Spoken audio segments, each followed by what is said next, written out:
Alors, pourquoi j'aime le cadre, d'un protocole, notamment le protocole, pour explorer ces archives akashiques? Oui, on peut rentrer dans l'espace akasha, en transe, on peut rentrer dans l'espace akasha comme ça, lors d'un rêve.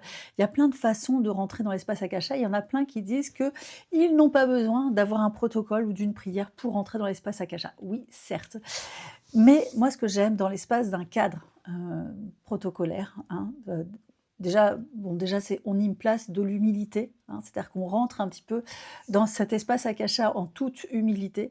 On a forcément, l'autorisation d'y rentrer, forcément, puisque de toute manière, ce qui va nous être offert de recevoir, ça va être ce qu'on est en mesure de cueillir et de transcender. Donc oui, mais c'est une façon d'y rentrer en toute humilité.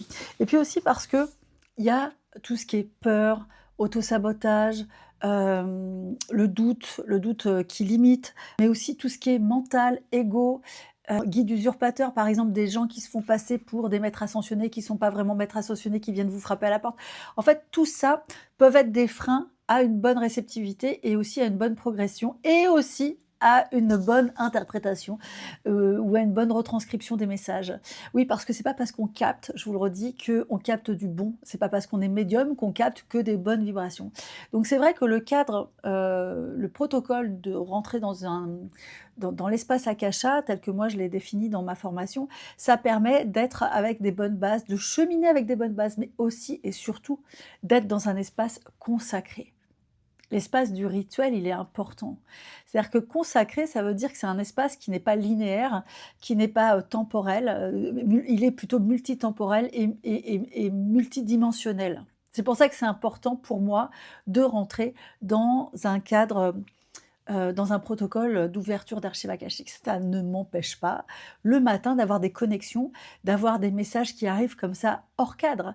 Mais je prends les messages tels qu'ils arrivent comme ça et puis après, je note deux trois trucs et puis quand j'ai le temps et ben, je rentre dans l'espace akasha avec le protocole et là, je reprends le message qui m'a été donné en amont et je rentre plus en profondeur. Parce que souvent, ça frappe à la porte un petit peu comme ça, spontanément et j'aime vraiment, ce protocole d'ouverture d'archives akashiques.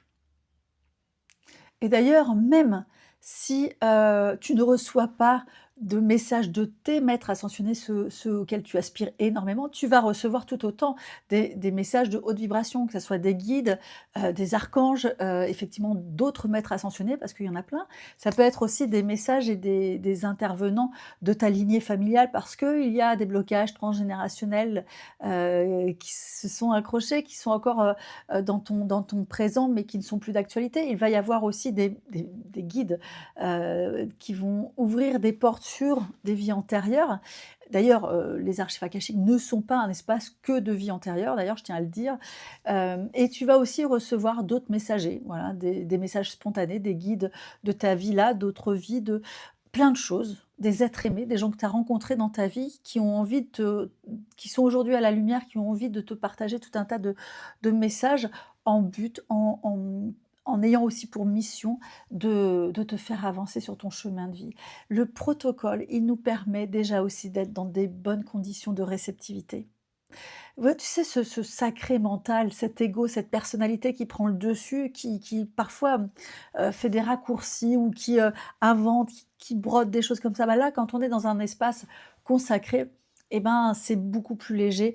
On canalise un petit peu notre ego et notre personnalité qu'on met un petit peu sur le côté pour justement laisser la place à tous ces intervenants de lumière et avoir une pure connexion et c'est vrai que ça se travaille à force, mais c'est vrai que le cadre, heu, akashique, le cadre du rituel, du protocole nous permet quand même d'être dans des très bonnes disponibilités, des bonnes dispositions pour recevoir et puis aussi pour recevoir, ce baume de guérison. C'est-à-dire que si on ne connecte pas avec les messages, si on n'arrive pas pour le début à connecter tous ces messages et ben, déjà ce protocole-là, c'est un protocole d'alignement énergétique, il nous offre un baume de guérison. C'est pour ça que je l'aime bien. Voilà et il est précieux. Je suis vraiment très touchée d'avoir pu le connecter et de l'encoder. Vraiment, au départ, je ne savais même pas si j'avais le droit de le partager et puis ça insistait et je l'ai partagé parce que si je l'avais pas partagé, on me l'aurait bien fait comprendre, on m'aurait bien dit qu'il y avait un problème là, que je j'usurpais des informations importantes. Donc il fallait que je le partage. Bon, et il y en a d'autres, hein, il y a plein de protocoles différents. Le mien et ceux des autres, quand ils sont encodés dans des bonnes vibrations, vous pouvez être sûr que ce sont des protocoles dans lesquels vous pouvez, cheminer en sécurité.